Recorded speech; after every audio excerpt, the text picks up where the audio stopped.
Boa noite, meus irmãos, amada igreja. Avisando antes de iniciar, recebi um toque aí de que os grupos vão ficar aqui na igreja, por conta da obra na quadra. Então, assim que nós terminarmos, os irmãos lembrem de não descer para a quadra, mas fiquemos todos aqui, ok? Vamos abrir nossas Bíblias. Carta de 1 Timóteo, capítulo 4. Verso 1 diz assim: Ora, o Espírito afirma expressamente que nos últimos tempos alguns apostatarão da fé, por obedecerem a espíritos enganadores e a ensinos de demônios, pela hipocrisia dos que falam mentiras e que têm caracterizada a própria consciência, que proíbem o casamento e exigem abstinência de alimentos que Deus criou para serem recebidos com ações de graças pelos fiéis e por quantos conhecem plenamente a verdade. Pois tudo que Deus criou é bom, e recebido com ações de graças, nada é recusável, porque pela palavra de Deus e pela oração é santificado. Expondo estas coisas aos irmãos, serás bom ministro de Jesus, alimentado com as palavras da fé e da boa doutrina que tens seguido. Mas rejeita as fábulas profanas e de velhas caducas.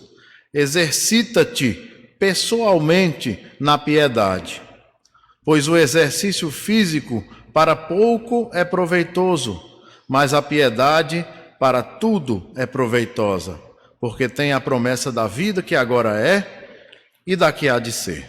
Fiel é esta palavra e digna de inteira aceitação. Oremos. Senhor nosso Deus, muito obrigado, Pai, por esse dia. Muito obrigado por essa oportunidade, Senhor, que Tu nos dá de estarmos aqui reunidos em Teu nome. Que o Teu Espírito esteja, Pai, entre nós, nos capacitando para o ouvir, nos capacitando para obedecer, nos capacitando, Senhor, para absorver os Teus ensinamentos, que possamos aplicá-los nos mínimos detalhes das nossas decisões. Em nome de Jesus te pedimos, por tudo te agradecemos. Amém.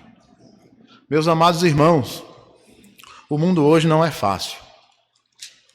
Nós ouvimos aqui os pedidos de oração e toda quarta é assim, em todas as igrejas. Ouvimos de doenças, ouvimos de tribulações, ouvimos de problemas relacionados à violência, opressão financeira e muitas outras situações materiais e espirituais que afetam a nossa vida. Mas a palavra aqui inicia dizendo que nos últimos tempos alguns apostatarão da fé. Então temos uma palavra aqui, apostasia. Apostasia na Bíblia ela tem vários sentidos. Não é só o sentido da dispersão da fé, da rejeição da fé. Ela também tem um sentido de afastamento físico. Mas nós, quando falamos de apostasia, nós falamos mais no sentido do afastamento da fé mesmo. De alguém que um dia esteve no meio e depois não está mais. O apóstolo Paulo aqui coloca a Timóteo, seu discípulo, dizendo que ele tenha cuidado. Cuidado com aqueles que se conduzem indevidamente, como quem segue a ensino de demônios, andando como mentirosos, inventando obrigações que não foram dadas por Deus a nós, e eles vão pondo cargas mais pesadas, fardos mais difíceis de carregar nas costas das pessoas. Então nós temos já inúmeras obrigações, e esses homens que ensinam um falso evangelho, eles tentam colocar peso em nós, eles tentam colocar dificuldade a mais, para conseguir normalmente um objetivo, que é o objetivo de criar crentes frios, que é um objetivo de criar pessoas que vão agir, andar como hipócritas, que vão obedecer enquanto estão sendo vigiadas, e depois que não estarão sendo vigiadas, elas não vão obedecer, e não vão buscar o verdadeiro conhecimento, e não vão buscar a verdade. Então nós temos aqui nesse texto, ele inicia com apostasia. Muitos apostatarão da fé. Um crente não apostata. Crente de verdade não sai da fé. A Bíblia diz que, Marcos 13, 22,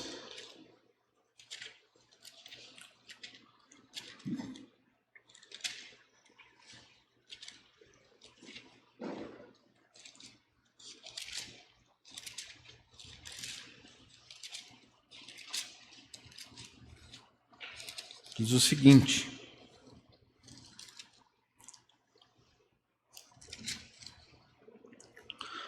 pois surgirão falsos cristos e falsos profetas, operando sinais e prodígios para enganar, se possível, os próprios eleitos. Se possível, mas não será possível.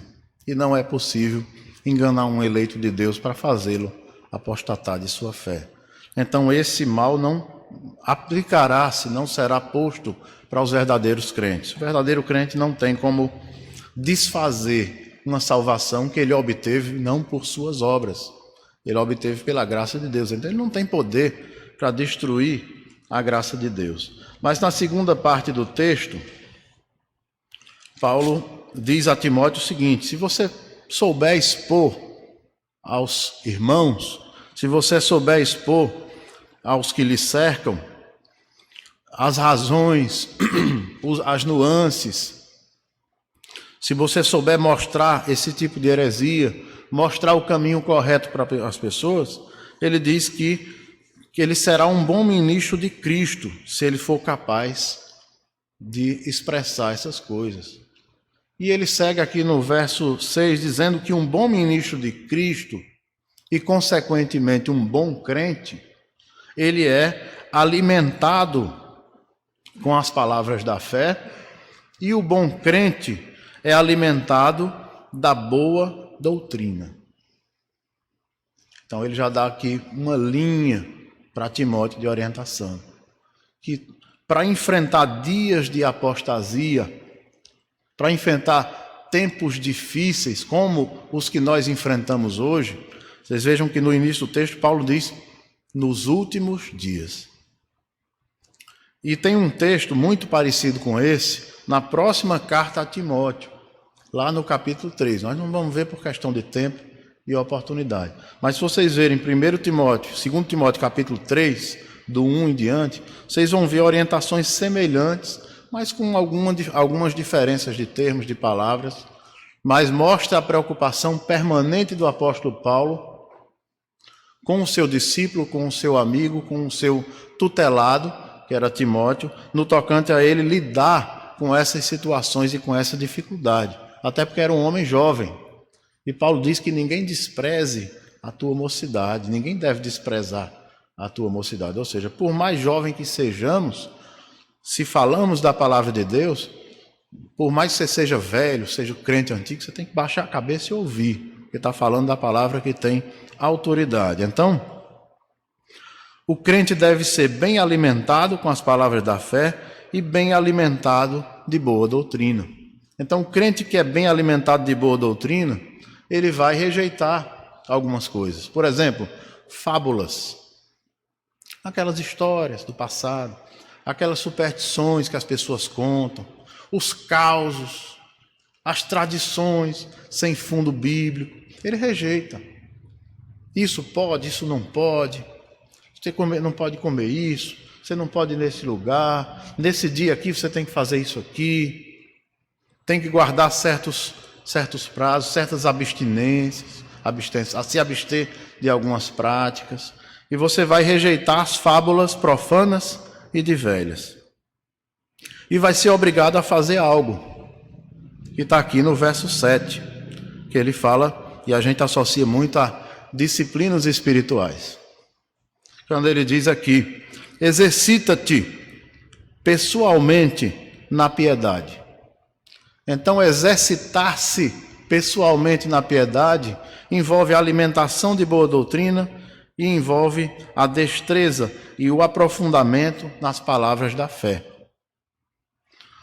O termo exercita-te é, em grego, o termo gymnasia, que é o mesmo termo usado para ginásio, que é o mesmo termo usado para ginástica.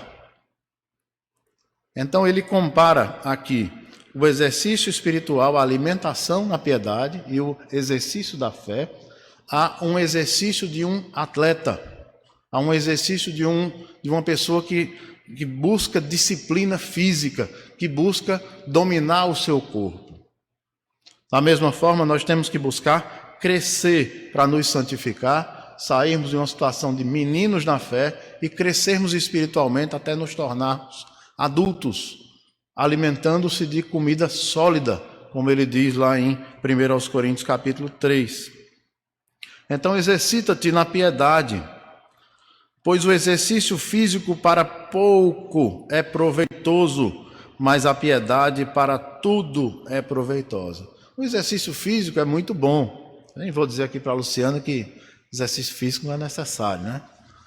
Eu tenho sido cobrado ultimamente para fazer mais exercício, para controlar mais as taxas, controlar mais os indicadores de saúde. De fato, todos nós temos que fazer, até porque nosso corpo é o templo do Espírito Santo. A gente não pode cuidar mal dele, a gente tem que fazer com que ele esteja bom para servir e servir e servir. Servir com força e sem estar nos dedicando, perdendo tempo com coisas que nós mesmos criamos ou não tratamos.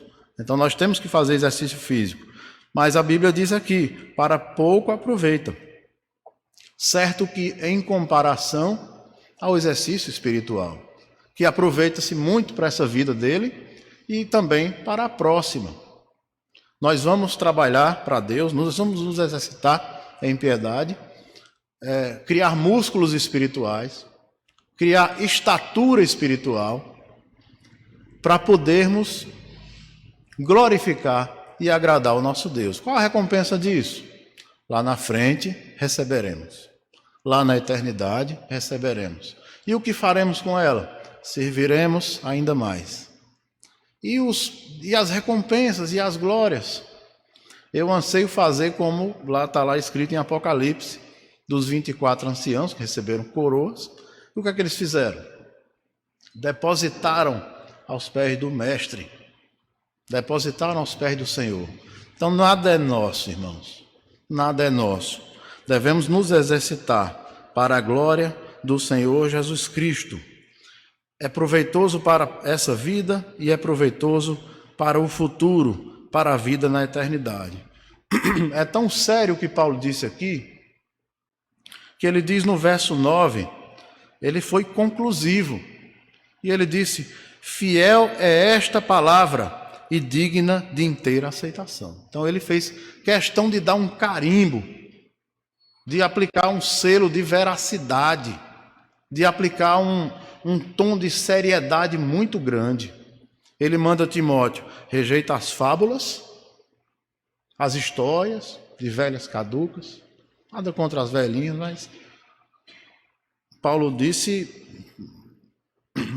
de forma conclusiva em relação a coisas que não são bíblicas. Exercita-te na piedade, rejeita isso e busca conhecimento. Se alimenta na boa doutrina, se alimenta das palavras da fé. Nós temos que fazer isso, nós temos que encontrar a forma de fazer isso.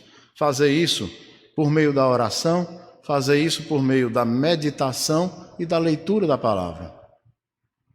E, sobretudo, usando a oração, usando a meditação na palavra, usando a leitura, usando o conhecimento para servir a Deus, dedicar os nossos dons, dedicar o nosso potencial, encontrar qual sua função no corpo de Cristo.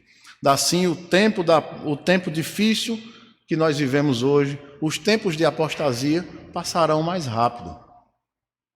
E nós chegaremos ao fim da nossa carreira em tempo que nós nem vamos ver. E vamos ter muito a agradecer a Deus se fizermos o que Ele nos manda. Amém? Ou seja, em tempos de apostasia, devemos nos exercitar. Quando lembrarem apostasia, lembrem também, exercita-te na piedade, que é isso que Deus quer de nós. Que o Senhor nos abençoe e nos edifique em sua palavra. Oremos. Senhor nosso Deus, muito obrigado, Pai. Que o Teu Espírito, Senhor, nos guie no dia a dia, que possamos Te honrar, que possamos ser edificados pela Tua palavra. E também Te peço, Senhor, recebe as nossas orações, faz com que possamos elevar, Senhor, as nossas vozes a Ti, aqui em conjunto, Te glorificando, mostrando, Senhor, a nossa dependência do Teu poder. Tu sabes o que queremos mesmo antes de nós pedirmos, mas sabemos que está no centro da tua vontade, que oremos a ti, que tenhamos um relacionamento próximo. E que filho há, Senhor, que não conversa com seu pai. Então que possamos conversar contigo, te agradecer, te pedir, Senhor, o que quiser, dividirmos nossas queixas, dividirmos, Senhor, nossas angústias e, sobretudo, Senhor, te glorificar pelas tuas bênçãos e pela tua misericórdia. Em nome de Jesus te peço, Pai, por tudo te agradeço. Amém.